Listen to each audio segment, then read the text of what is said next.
Hey, welcome back to Score on Business, and we're still with Blain Wease of the Provincial Development Group today. So we're continuing on brand and growth.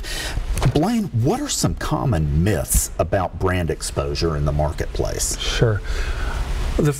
One of the first things that comes to mind is this parallel between brand exposure and advertising, and they're not the same thing. Advertising can be a very powerful medium for businesses, but it really needs to be tailored. It's not a one-size-fits-all. So I'll give you a little example. As I was starting my business, I was new to town. I didn't have a network. I didn't really have anything other than some know-how.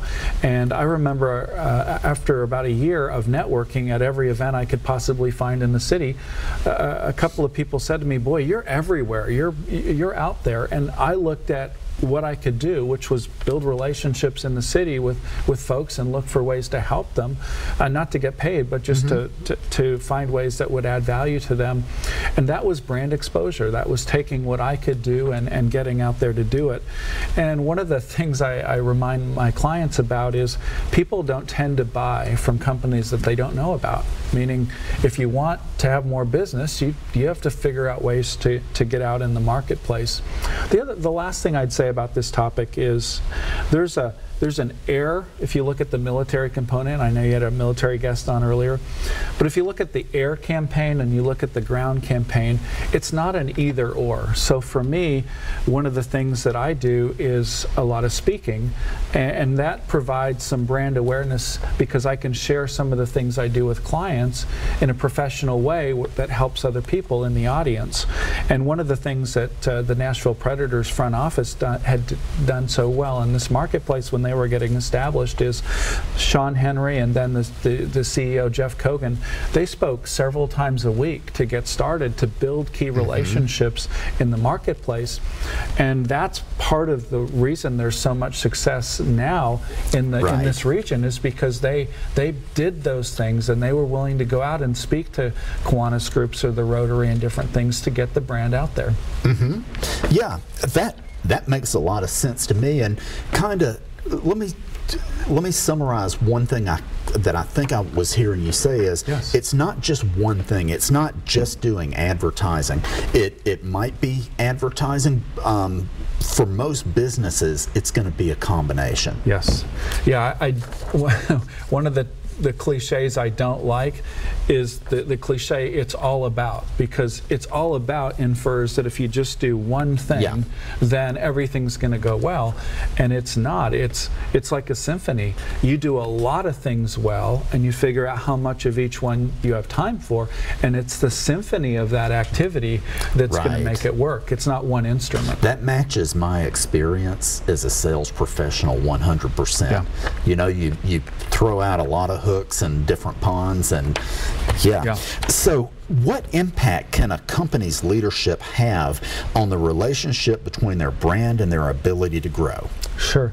Well, if we tie back brand to reputation, if you don't have integrity at the core of your experience inside the company, then it's going to be very difficult to create an integrous brand in the marketplace. Because if you are promised, this is a very simple example, but if you are promised a certain salary by the CEO of a firm that you're working for, and after 2 months you find out that it's 25% less, well, there's a big integrity gap there, right?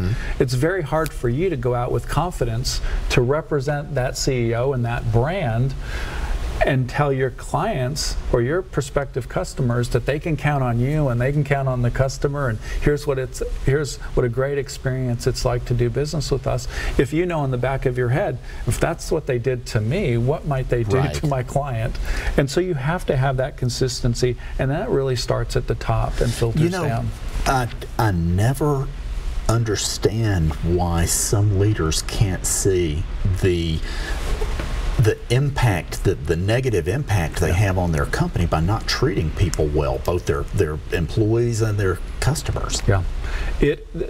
I don't think you can put a dollar cost to the negative impact that has, and and oftentimes we call that unintended consequences. Right. And you are completely right, Pete. It's just a shame that someone would spend so much time and so much energy and so much effort to build a company, and then do something so foolish as to undercut their culture and their brand internally, and lose that very investment that they set out to make. Absolutely.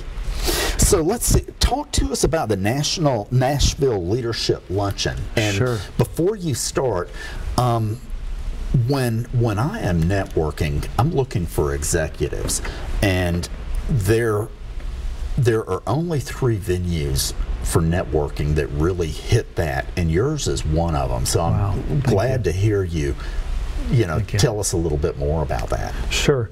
Well, the vision behind the Nashville Leadership Luncheon, we founded it back in 2012, and what we realized in the marketplace is there really wasn't a lot of options for senior level executives, executives from Bridgestone or from Nissan, or entrepreneurs, both experienced and non-experienced ones, to get together in a professional first-class experience, and then hear from a key leader that could give them information to help them grow their business immediately. So it was from the trenches, not from a textbook. And so we set out to build this venue, and we've got our title partners are the Bridgestone Arena and the Nashville Predators, which certainly that's been a big boost for us.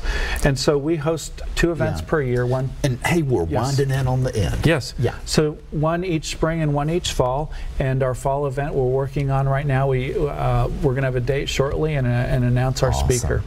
Blain, thank you so much for being here, and thanks for this awesome content. You're welcome. And ladies and gentlemen, that's it for this show. We'll see you next week. Bye now.